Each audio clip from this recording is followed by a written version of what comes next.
Have you ever been casually strolling through the street when suddenly the earth opens up into a chasm below you? Well, neither have I, but artists such as Kurt Wenner have tried to create scenes like this by using his 3D style of street art. Throughout history, artists have been trying to discover new ways to promote their artistic styles to the public. Many artists choose to create paintings within the boundaries of a canvas.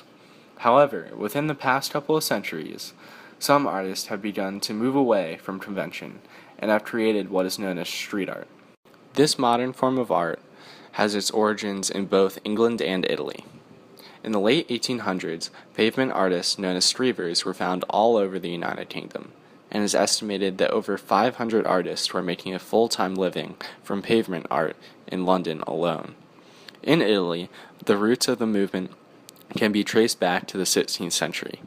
Many of these artists were cathedral painters who needed work and found ways to make money by recreating paintings from cathedrals onto the pavement. In addition, many artists recreated iconic images such as the Madonna, which led to the movement being labeled the Madonnari movement.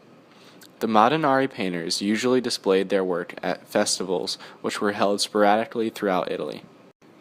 Soon, the movement gained popularity in the United States when Kurt Wenner created his revolutionary 3D pavement art. He was born in Ann Arbor, Michigan, and was a graphic artist throughout his early career. During his time as a graphic designer, he worked for NASA and created conceptual paintings of future space projects. However, in 1982, he left NASA and went to Italy, where he studied old cathedral paintings, and much like the Madonnari painters, he began to create sidewalk art. This painting is known as the Money Pit and is located in Waterloo Station. It was created in October of 2008 by Kurt Wenner. The image depicts a guard standing atop a pile of banknotes. This painting is created using Wenner's 3D pavement style and uses anamorphic perspective. This is important because it allows the painting to look almost 3D and gives it depth.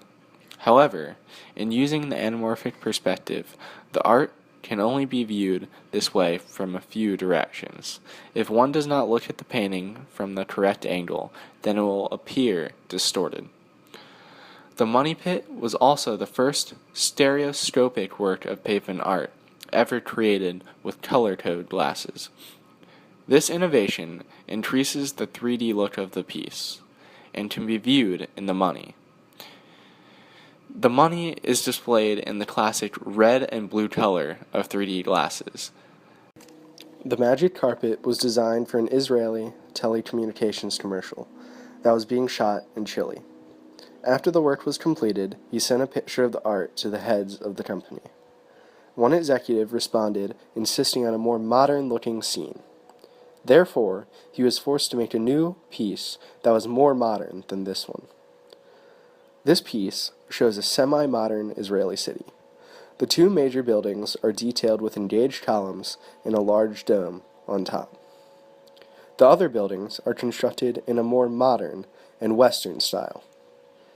Everything in the painting is made using dull colors that are typical to Israeli cities. The view of the painting allows onlookers to look down onto the city from above.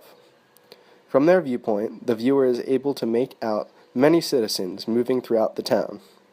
Finally, a magic carpet allows onlookers to get involved in the painting. This piece was designed for Gears of War at the Los Angeles E3 Gaming Exposé in 2006. The picture is known as Emergence Day and was created for the 2006 model and release of Gears of War Emergence Day. The image is created in a similar style to that of Wenner's earlier piece known as Disarray, and Kurt believes that it may have inspired the developer to choose him for the piece. This image depicts ferocious-looking monsters trying to claw their way out of the depths. Wenner uses both the anamorphic style and trompe-l'oeil to make it seem as if the hands are grasping onto the edge of the cliff. Also, he uses his typical 3D style, which gives the painting the illusion of having depth. Kurt Wenner has revolutionized street art through his creation of the 3D style. Through his study of classical cathedral paintings and his background in graphic design, I feel as if Wenner was able to create a style that was all his own. In doing so, I believe he brings art to the everyday person in a way that has never been done before. Whether it is getting people involved in the art or designing advertisements for major companies, Kurt Wenner has changed street art forever. In addition, I believe that without his introduction of the 3D style through festivals throughout America, it would not have the same notoriety it does today.